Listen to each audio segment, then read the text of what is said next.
Hey everybody, welcome to this week's Weekend Filler. Weekend Filler, as you know, is about people just like you all over the Delaware Valley. We like to say we're putting the U back in UHF. First up, the car show. It's 700,000 square feet of automotive fun. They call it the Garage Mahal. We find out not just why it's awesome, but why it's really important to the Philadelphia economy.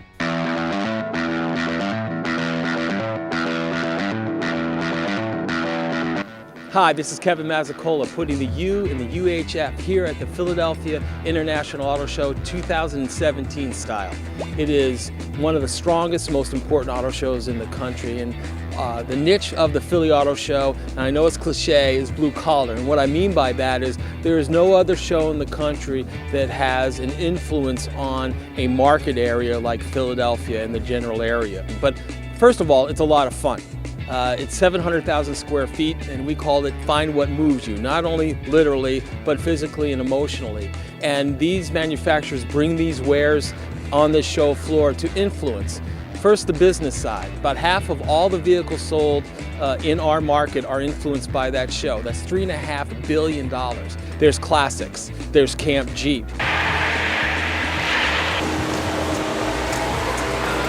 There are high-performance vehicles. There's $200,000 vehicles and $20,000 vehicles. There are movie cars, mud cuts. Back to the Future. You got to watch if that flux capacitor is going to work this time. You got the Batmobile. And then you have Dub downstairs, where you customize these vehicles to your own personality. And so you see and you feel, and that's what makes the show so important. What makes the show so important is it's unique in the marketplace. And what I mean by that is TV and radio and outdoor and print, all important in marketing automobiles, but there's nothing like 9 days that we have in Philadelphia at its show to look at these vehicles and see them. Remember, it's like the internet in reverse. It's tactile. You can see it and touch it, and you can't do that in any other medium. Each one of these manufacturers are like a country, and they're trying to bring their best wares to have you come over there to take a look.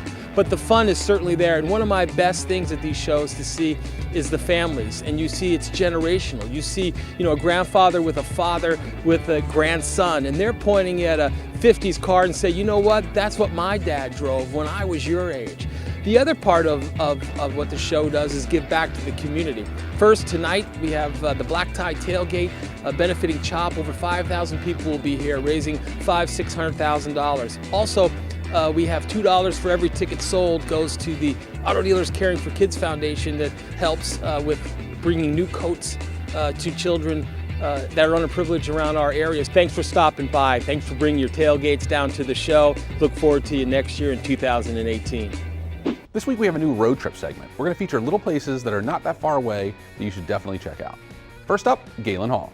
You're going to come for the golf and the food, but you want to stay for the chill desk. They have a thing right in the bar that'll keep your beer cold the entire time you're there.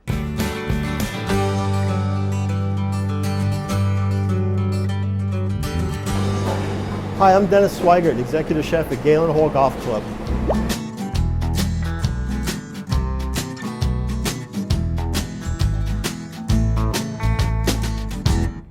All right, first we're going to start off with a little salad, and we're going to put our greens on a flatbread,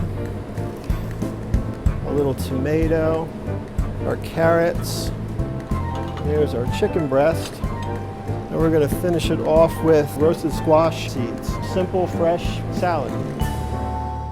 We have some 10-20 dry sea scallops that come from New England. We powder them dry to give us less liquid in the pan, to give us more, a better color.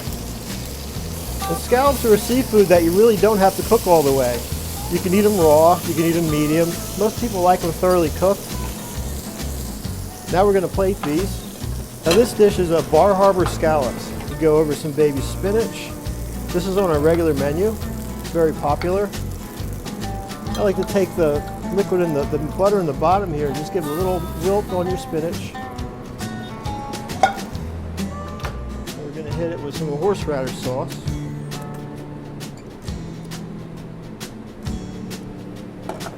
And this is pepper bacon, some yellow beet puree, some golden beets, put a couple of radishes on here for some color.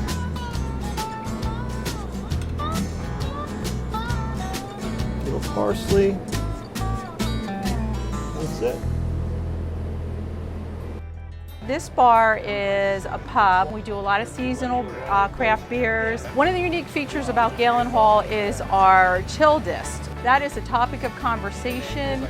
No other bar in this area has these chill discs. So when you come in here, you order a nice cold beverage and it keeps it cold throughout your stay. They have mini refrigerants in the bar, and it's worked like you have your refrigerator. Bar food, happy hour. I describe the view from the pub house as being gorgeous. It's coming to work is like being at a resort, being on vacation. It is absolutely breathtaking. It's just a gorgeous, gorgeous area. We have a lodge where we have guests. We have overnight accommodations. If you're into antiquing, we get a lot of people from Adamstown that love to come to our area, enjoy a beverage or a dinner out on our deck. We're minutes away from 422, 222. The closest town Galen Hall is to is Lancaster. Wernersville, yeah, Wernersville. Everybody knows Wernersville. If you haven't been to Wernersville, you gotta stop by, because it is a great town. We are a scratch-made kitchen where everything's made to order, so special orders aren't a problem. We try to buy the best ingredients. You know, some restaurant people call it product. I like to call it ingredients, because at the end, you know, we want to give our customers the best experience. And we're kind of a destination, you know, you're not going to find us by accident, so we try to make it worth your while to come here. This is Chef Dennis at Galen Hall, weekend filler on PHL 17. Full disclosure, we thought this next piece was about Game of Thrones. Turns out Fire and Ice was not about Game of Thrones. It was about fire, chili, and ice sculpting. 100% awesome. Sorry, Jon Snow.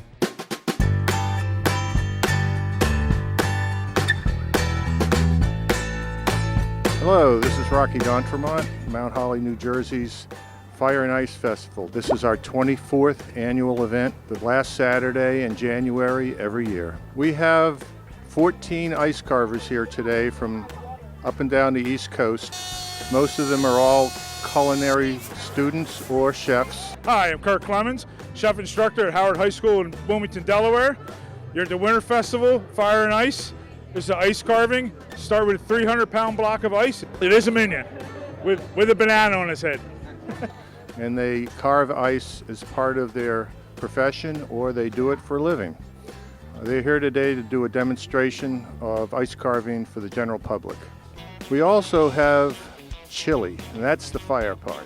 The chili is free, and the line is long.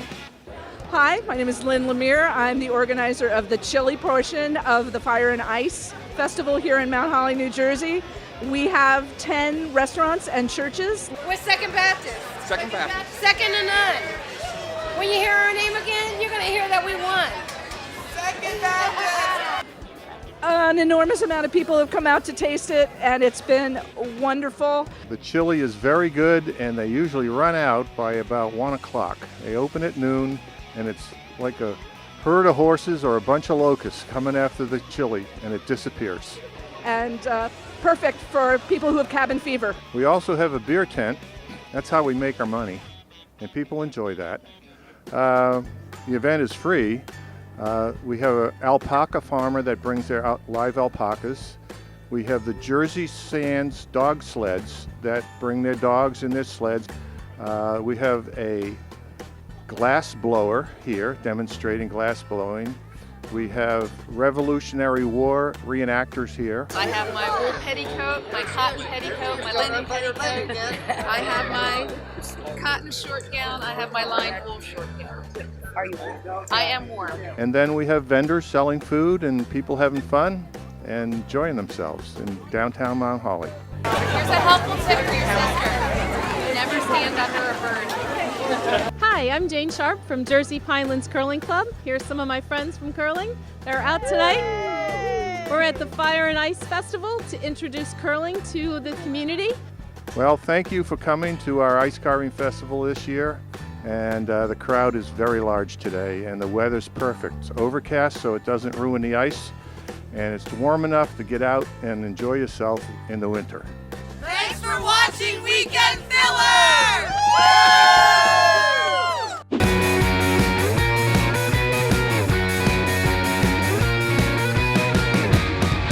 A dog show, first of all, is a sport. It's competition.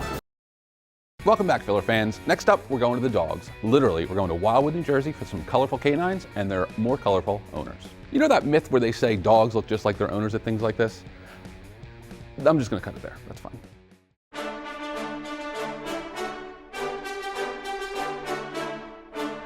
Welcome to the Boardwalk Kennel Club annual dog show down in Wildwood, New Jersey. A dog show, first of all, is a sport. It's competition. The best of the best they try to get.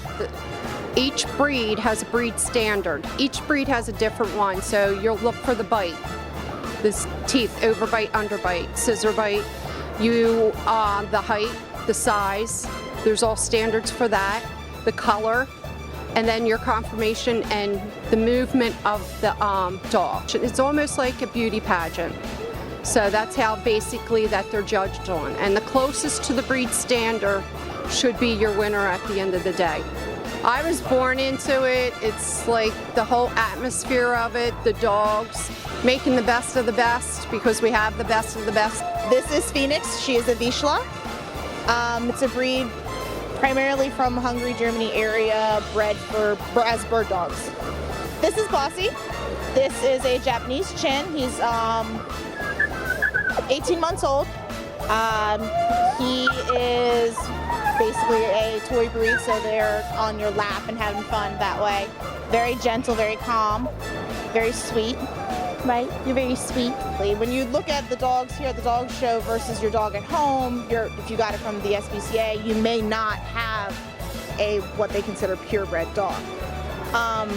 Every dog was a mixed breed at one time, and then they came into this area. I love the dogs, but I also love the people. Like, I grew up with everybody here, so I've known a lot of these people for 25 years. But the big show like Westminster is the one to work for, and that's your goal, to be there. Right, Phoenix?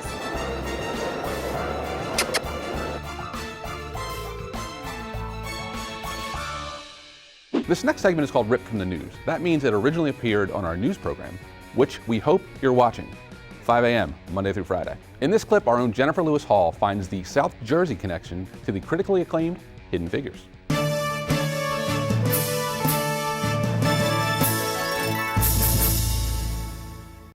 My grandmother has definitely left a mark.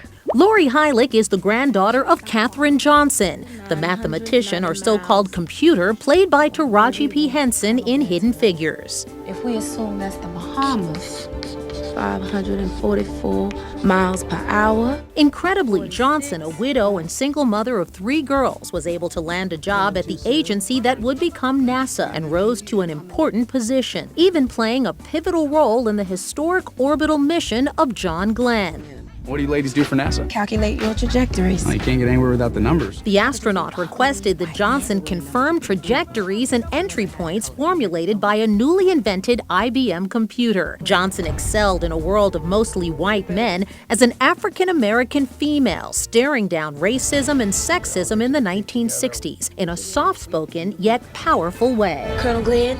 She didn't talk about it at all because at the end of the day, she had information that they needed. And it didn't matter whether she was black, white, male, or female.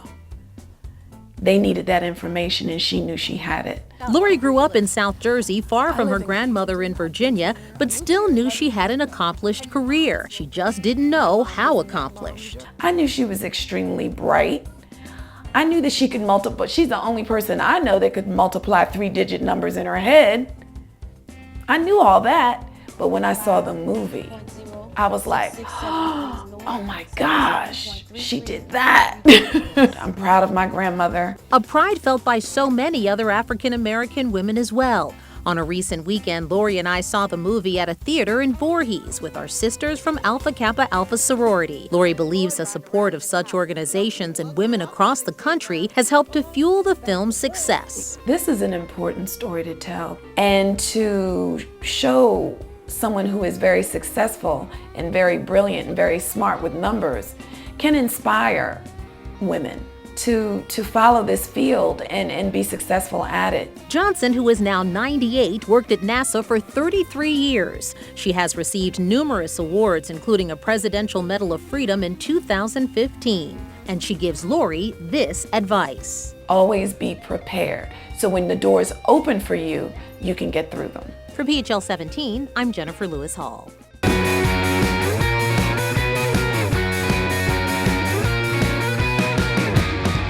You get to be anything. Anyone can come here and be any character.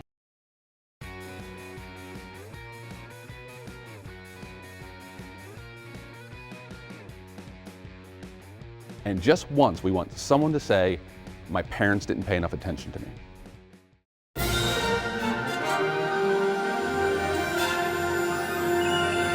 My favorite part is the same thing I love about doing community theater.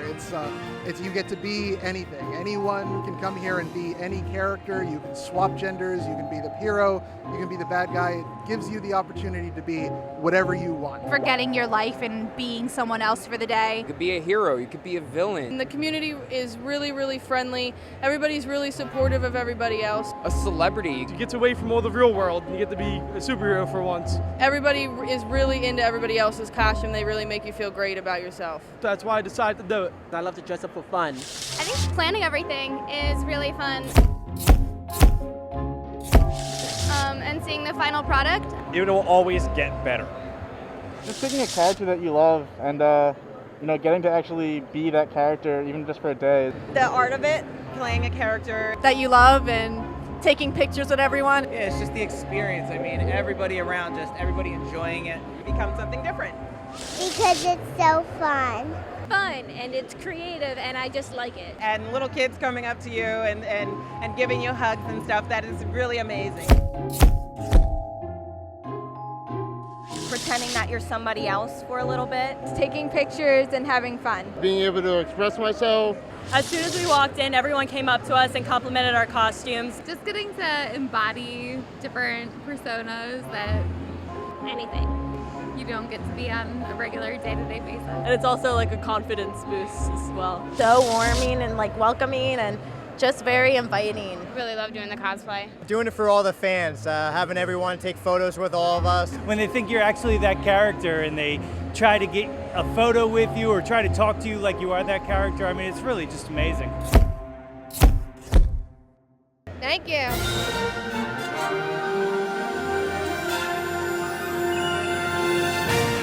You're watching PHL 17. Joker TV! You're watching PHL 17. Next up, color runs. Color runs are like your 5K and your Instagram filters had a baby. Side note, the stuff that they throw on you is not good for your camera. Autobiographical.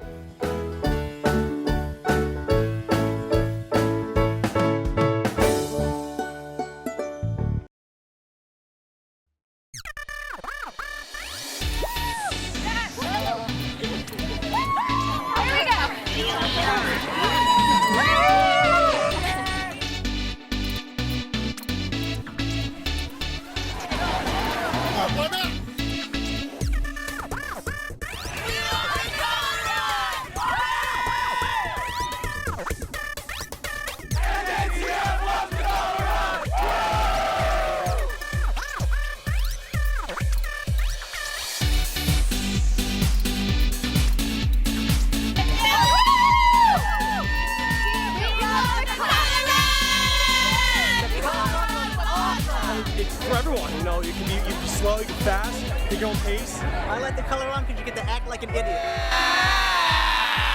It's amazing.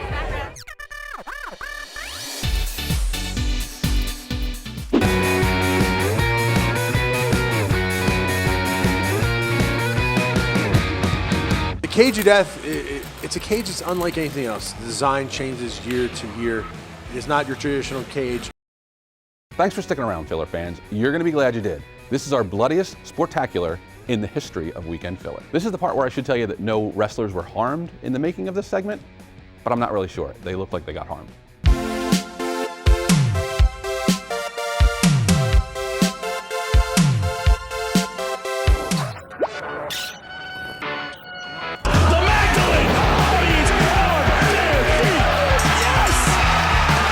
Well, today is Cage of Death. Cage of Death is Combat Zone Wrestling's biggest show of the year.